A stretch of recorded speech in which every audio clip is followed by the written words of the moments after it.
Dahil sa lakas ng lindol hindi pa din nakalabas sila Annalyn at Zoe sa loob ng building dahil naabala ito sa operation na gagawin nila kay Moira.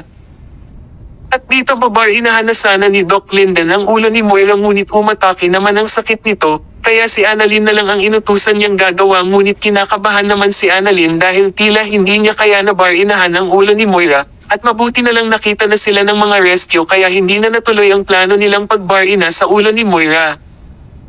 Samantala sobrang nag-alala na si Giselle at Aling Susan maging ang tatlong manliligaw ni Annalyn ay to the rescue naman ito upang tumulong na mahanap sila Annalyn, dahil kulang nga daw sa tao na mag-rescue kaya kahit delikado gagawin nila mailigtas lang ang ating bida.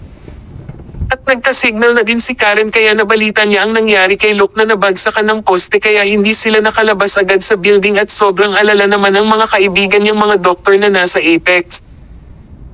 Samantala tila nauubusan na ng dugo itong si Doc RJ dahil sa tagal na ng oras na wala pa din nakakatulong sa kanila upang lumabas, kung sa totoosin pwede naman basagin ni Lynette ang salamin upang makalabas sila kaagad. At dahil sa dami ng dugo na mawawala kay Doc RJ kinakailangan nitong mabigyan ng dugo ngunit hindi naman nito kamatch ni Zoe, kaya si Annalyn ang kakausapin ni Doc Ray upang mag-donate ng dugo para kay Doc RJ.